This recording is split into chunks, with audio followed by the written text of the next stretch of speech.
여러분 안녕하십니까? 4월 15일 수요일 아침 뉴스 브리핑을 시작하겠습니다. 확진자 증가세가 조금씩 둔화되다 다시 주춤하고 있는 모습입니다. 어제는 26,945명의 확진자가 증가하였습니다. 어쨌든 이제 우리가 정점에 서 있는 것처럼 보입니다.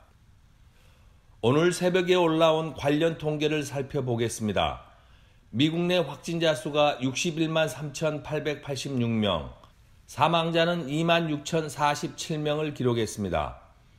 뉴욕과 뉴저지를 합하면 확진자 수가 27만 2천 명에 달하고 있으며 이는 미국 전체 확진자의 45% 정도를 차지합니다.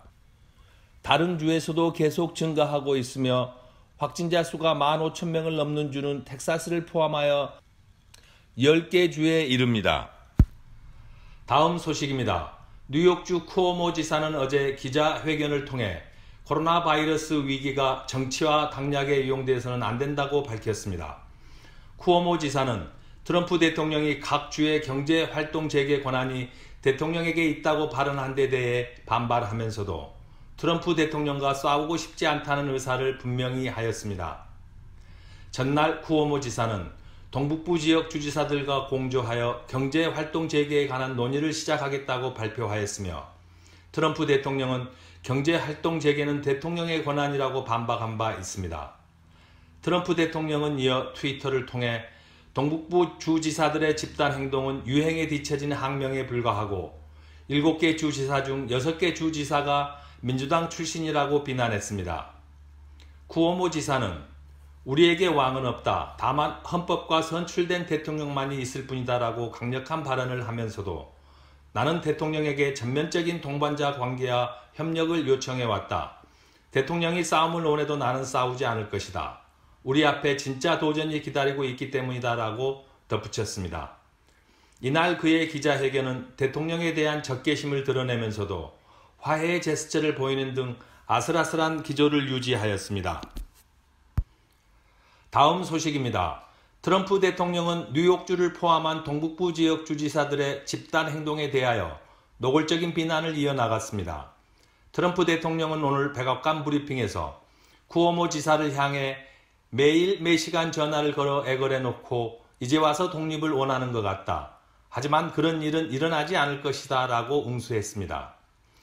트럼프 대통령은 영화 바운티호의 반란 얘기를 갑자기 시작한 뒤 자신을 바운티호의 함장, 민주당 주지사들을 선상 반란자들에 빗대어 묘사했습니다. 영화는 선상 반란이 일어나 함장과 선원 18명이 배에 실려 버려진 뒤 48일간 표류하다 구조되어 영웅 대접을 받는다는 내용입니다.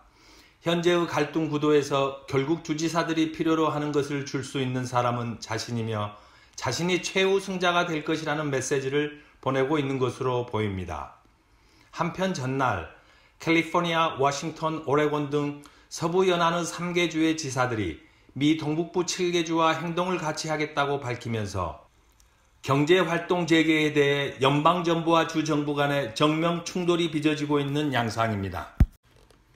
다음 소식입니다. 트럼프 미국 대통령이 경제활동 재개 시점 목표로 잡고 있는 5월 1일에 대해 국립알레르기 전염병 연구소 앤서니 파우치 박사가 이는 지나치게 낙관적인 목표라며 부정적인 의견을 내놓았습니다. 파우치 박사는 어제 AP통신과의 인터뷰에서 중요한 검진과 추적 절차가 부족하다며 이같이 말했습니다.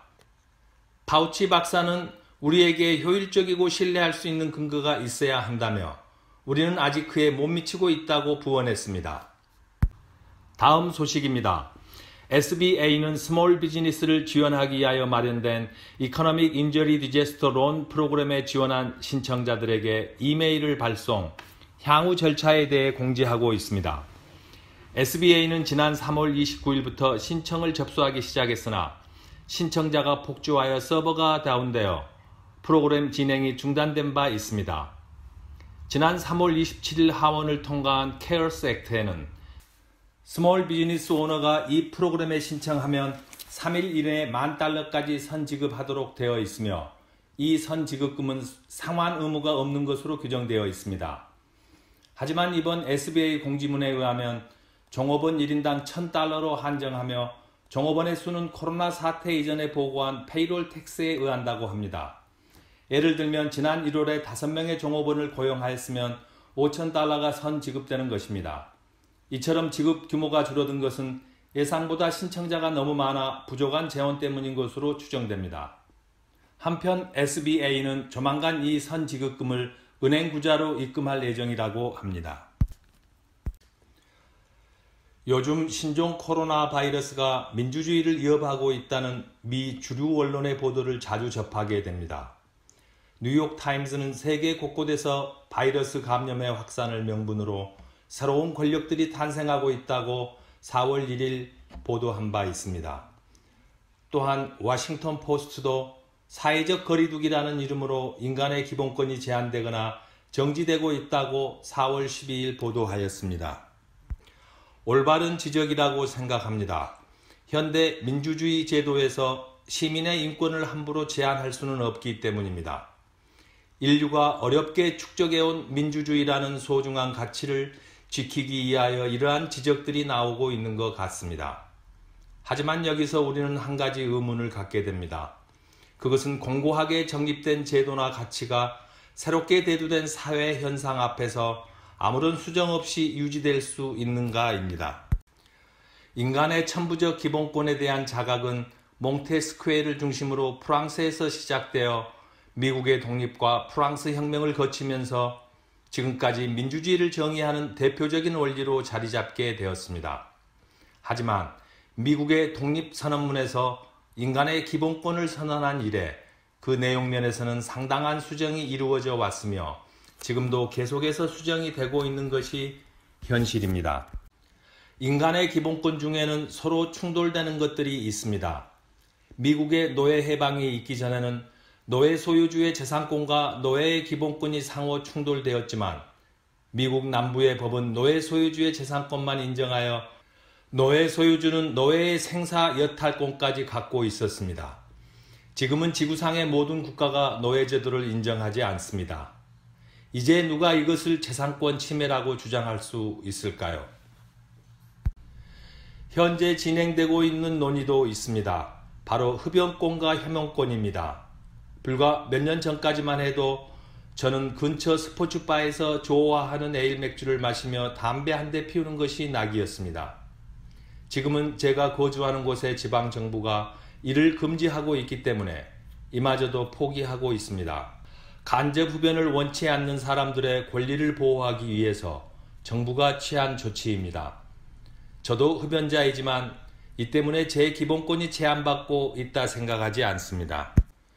코로나 바이러스 확진자의 격리 수용은 주거 이전의 자유에 대한 침해입니다. 감염이 확인되지 않는 사람들에게 사회적 거리두기를 강요하는 것도 기본권에 대한 제한입니다. 더욱 심각한 것은 경제적 봉쇄입니다. 명백히 재산권과 생존권에 대한 중대한 위협입니다. 하지만 우리들 중 어느 누구도 지금의 대재앙 앞에서 이를 거부하지 않으리라 생각합니다. 무엇보다도 우리의 생명이 소중하기 때문이죠. 하지만 여전히 기본권에 대한 제한이 남용되거나 악용될 소지가 다분히 있습니다.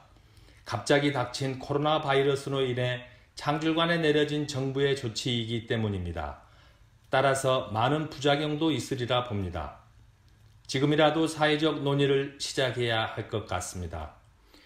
이제 공중보건에 대한 일반 시민의 권리를 보장하기 위한 기본권 제한의 범위와 한계를 정할 때가 된 것입니다.